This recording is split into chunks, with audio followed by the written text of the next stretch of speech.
I'm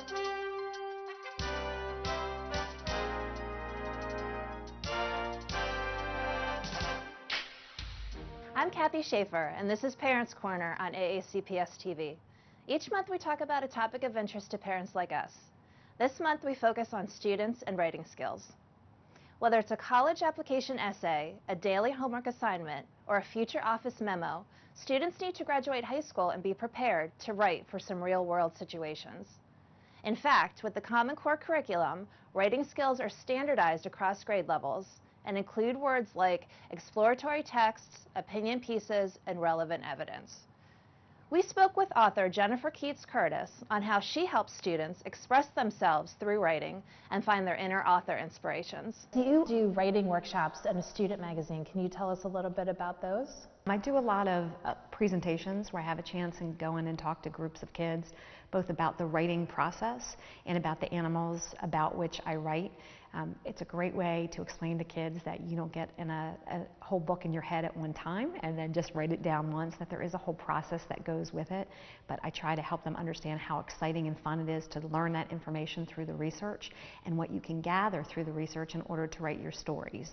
And when I'm really lucky, I get a chance to go in and do author residencies and writing workshops where I get to work with groups of kids over several days, sometimes a week, where we talk about the writing process. In particular, we tend to work on details. I also do work on a middle school magazine, an online middle school magazine called My Say, written by middle schoolers for middle schoolers. And in the past year, I've just worked with Central Middle School, the sixth graders there, and they are working on science and language arts combinations in order to come up with realistic fiction. Some of them came up with full fiction, as well as nonfiction, in order to express what they have learned in that STEM program and then to be able to have that published. So what do you think are the benefits of creative writing for students today? Part of the idea behind writing, at least for me, is a chance to learn that information and express it in different ways. It really helps you to learn about it.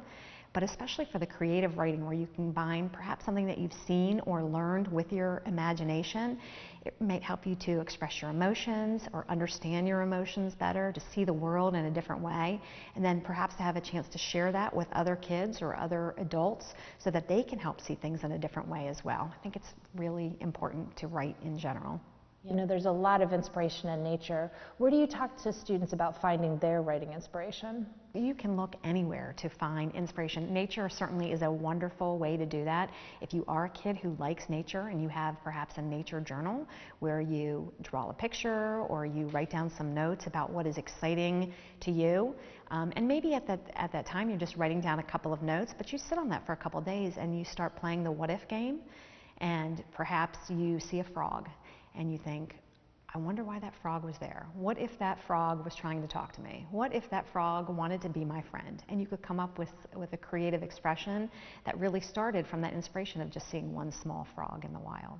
Absolutely. We have found with some of the teachers I've worked with in the past that giving kids their own journal and letting them decorate it and letting them write what they want when they want to, by all means give them prompts, give them ideas that they might want to write about, but don't stunt what they want to write about.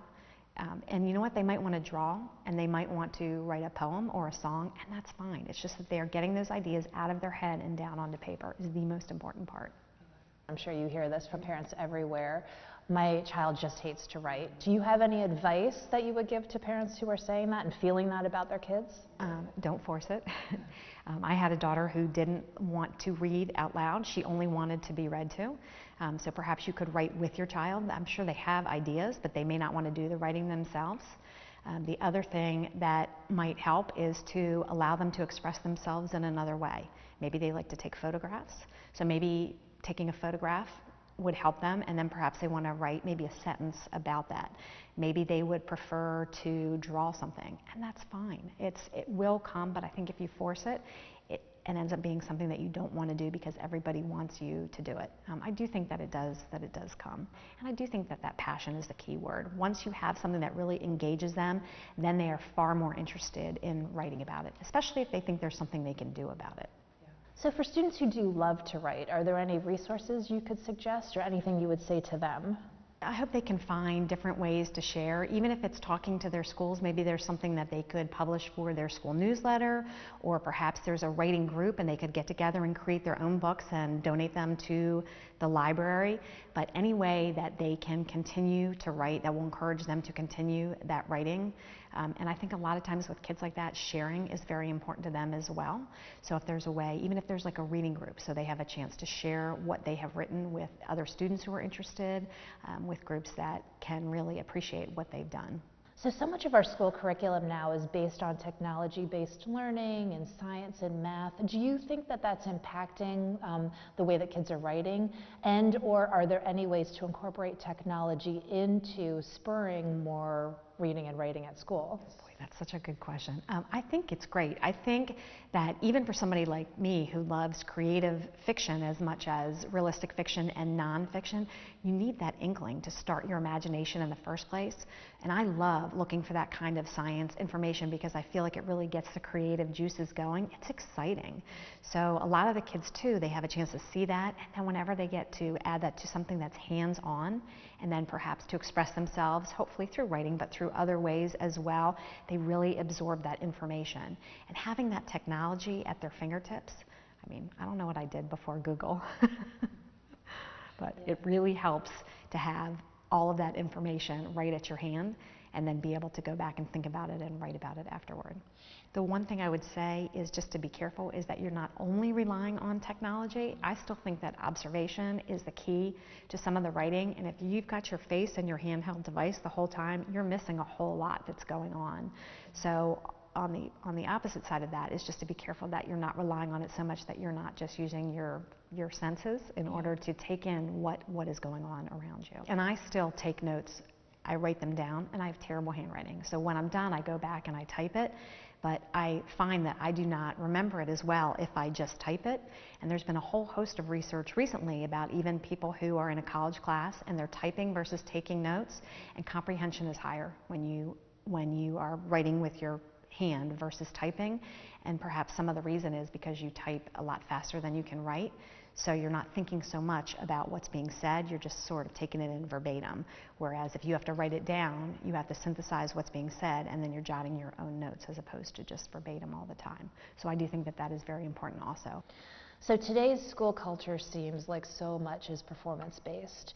What advice could you give to students and parents that are working with students on writing about the process of writing and not so focused on the perfectionism of it or the final performance? So when I teach the writing workshops, the first thing that we talk about is throwing up on paper, where you take all those ideas in your head and you throw them up and you get them all down, and you are supposed to make a mess because it's your mess and nobody else has to ever see it, but you're supposed to make a mess because you are not going to be able to use everything that comes out of your head in your final product. So then once you have that mess, you go back and you clean it up and you make those changes, and for some people it might take them 2 times, some people it might take 10 times. When I'm revising, I might do 40 revisions before I ever send that to the publisher, and then I know there's more revisions coming. We're not looking for perfection. And I think that's actually a bad choice of words with kids, because you will always go back and find something that you could have, would have, should have. But you just want to be able to express yourself clearly. And you're not going to be able to do that by trying to come up with something one time in your head and then getting it down. So I think permission to make a mess and then go back and clean it up as best you can might be a better way to explain that. Where can parents purchase your books? Actually, the books are available anywhere online. Amazon carries them, Barnes & Noble carry them, through the publishers as well. And they can always contact me if they have trouble finding those books. Students at Hillsmere Elementary School in Annapolis recently demonstrated just how far writing can take you when they made a Guinness Book of World Records attempt for the largest creative writing lesson. 500 students in grades kindergarten through 5th write all year long through an in-school publishing company that resulted in their Guinness Book application being accepted. Recently, they gathered to write for the world record, and their pride was contagious. Let's take a look. It was very exciting because hardly any schools get on Guinness Book of World Records, because you have to do you have to do a very big challenge to get on, get it in the book. I made sure I had all my ideas together. I worked really hard. I made sure I knew what I was supposed to do. And I made sure I had everything on the checklist and I had faith in myself. To me, breaking a world record means that you did something that a lot of people can't do, and people are impressed by you doing it. I feel writing is really cool and it's fun and you can make a lot of stuff happen with writing. I feel that it's pretty cool to break a world record because you know that you're capable of doing more things. Well, it came up originally because we have this very organic thing called the Hillsborough Publishing Company where our parents and kids are involved and they make books every week. And we just were making so many books, we thought, what if we kind of go for a world record? And we thought at first we could do it just by publishing books, but talking to the Guinness people, we found out it was just better just to go with one lesson at a time. And so we got everyone together. And here we are, going for the world record. Obviously, we want kids to have a positive attitude towards writing, and this is really kind of taking it to a whole new level. Kids are very passionate, excited, and they get to use their imaginations, and they get a lot of choice in what they do when they write, which is really good for kids as well. So we're very pleased to have this opportunity. I'm Kathy Schaefer, and this was Parents Corner. Email us at parentscornertv@gmail.com with feedback or dates for upcoming events at your school. And like our Facebook page to stay up to date on show topics. Thanks for watching.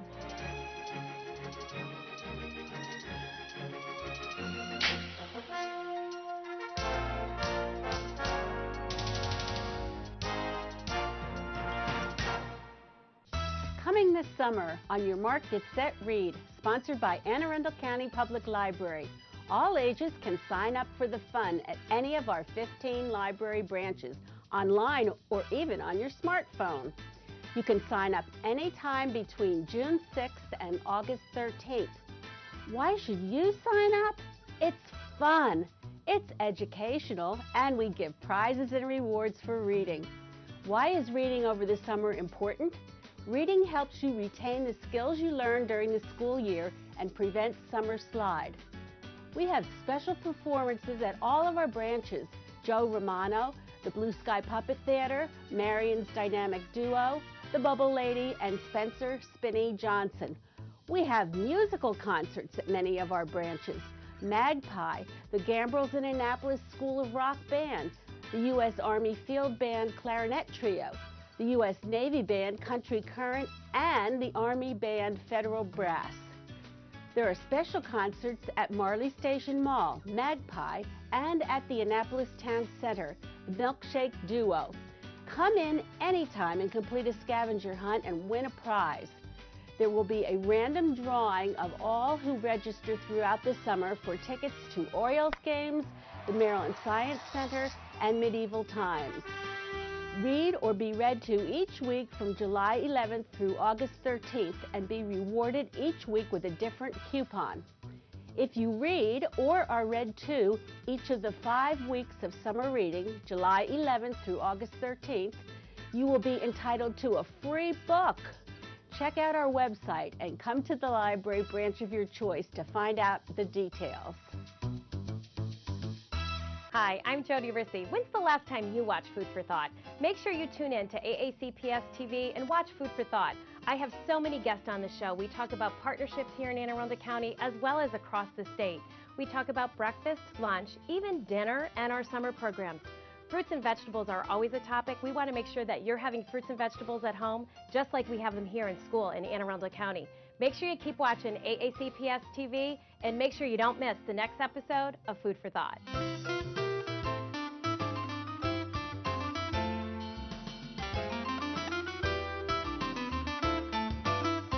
I'm Corporal Gamble with the Anne Arundel County Police. When approaching a crosswalk, realize that pedestrians do have the right of way. Please allow them ample time to get to the other side of the roadway.